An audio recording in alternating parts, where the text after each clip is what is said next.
Welcome to first Guru TV. Mahashivratri రోజు చాలామంది ఉపవాసం ఉంటూ ఉంటారు. అయితే ఉపవాసం ఉండేవారు తప్పనిసరిగా ఈ విషయాలైతే తప్పనిసరిగా తెలుసుకోవాలి.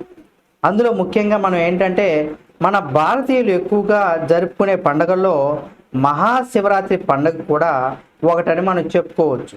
ఎందుకంటే శివుడికి ఎంతో ప్రీతికరమైనటువంటి రోజు కాబట్టి ఈ మహాశివరాత్రి పండుగ రోజున హిందూ మాసం పాల్గొన మాసంలో 14 రోజులు కూడా వస్తుంది కాబట్టి ఈ ఏడాది మార్చి 8వ తేదీన ఈ పండుగను కూడా ప్రజలందరూ కూడా జరుపుకుంటూ ఉంటారు. కాబట్టి ఈ రోజున అందరూ చాలామంది మహాశివరాత్రి వచ్చిందంటేనే ఉపవాసాలు చేస్తూ ఉంటారు. అలాగే ప్రత్యేకమైనటువంటి పూజలు కూడా చేస్తూ ఉంటారు. అసలు శివరాత్రి రోజున ఉపవాసం ఎందుకు ఉంటారు, ఉపవాసం చేసినప్పుడు పాటించాల్సినటువంటి కొన్ని నియమాలు ఏంటి అనేది మనం ఈ వీడియోలో తెలుసుకుందాం.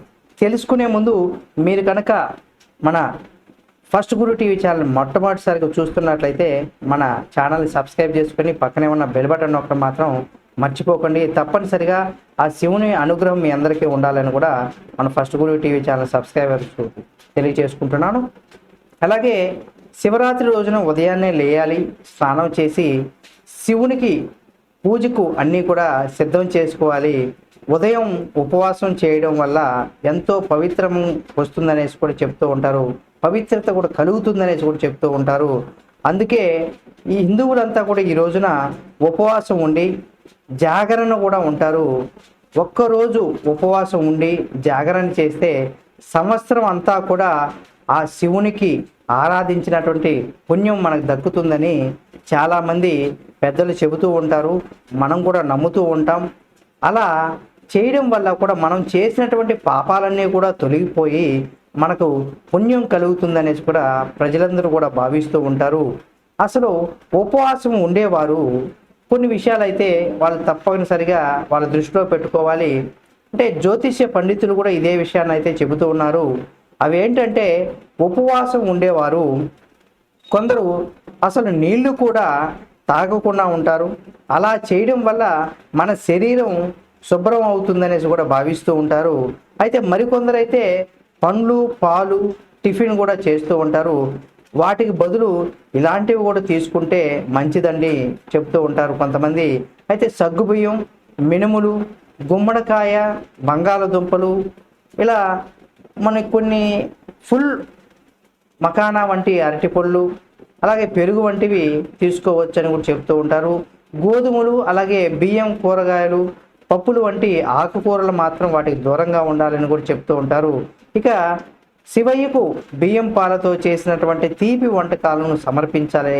అలా సమర్పించినట్లయితే మనకు మంచి జరుగుతుందని కూడా పండితులు ఈ విషయాన్ని అయితే చెబుతూ ఉన్నారు.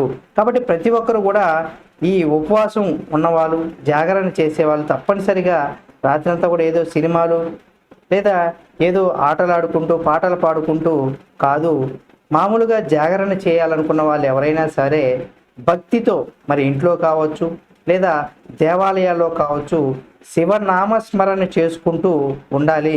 ఇదే విషయాన్ని కూడా పెద్దలు గురువులు కూడా చెబుతూ ఉన్నారు. కాబట్టి జాగరణ చేసేటప్పుడు ఈ రకంగా మీరు చేసుకోండి, మీకు ఆ శివుని అనుగ్రహం కూడా దొరుకుతుంది.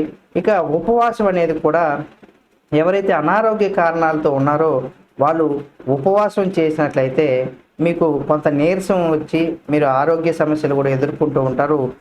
ఆరోగ్య సమస్యలు ఏవైనా ఉన్నప్పుడు వారు ఈ ఉపవాసాన్ని కూడా మీరు చేయకండి, మీ ఆరోగ్యాన్ని మీరు దృష్టిలో పెట్టుకోవాలి. ఇటువంటివి కూడా కొంతమంది పెద్దలు గురువులు ఈ విషయాన్ని కూడా చెబుతూ ఉంటారు. కాబట్టి మీ అందరికి కూడా ఆ మహాశివుని అనుగ్రహం కలగాలని కోరుకుంటున్నాం. మీకు ఆ శివుని మీద భక్తి ప్రేమలు ఉన్నవారు ప్రతి ఒక్కరు కూడా మన first Guru TV channel subscribe చేసుకొని మరిన్ని శివునికి సంబంధించినటువంటి వీడియోల కోసం మన ఛానల్ అయితే సబ్స్క్రైబ్ చేసుకొని పక్కనే ఉన్న బెల్ బటన్ ఒకటి మాత్రం మర్చిపోకండి.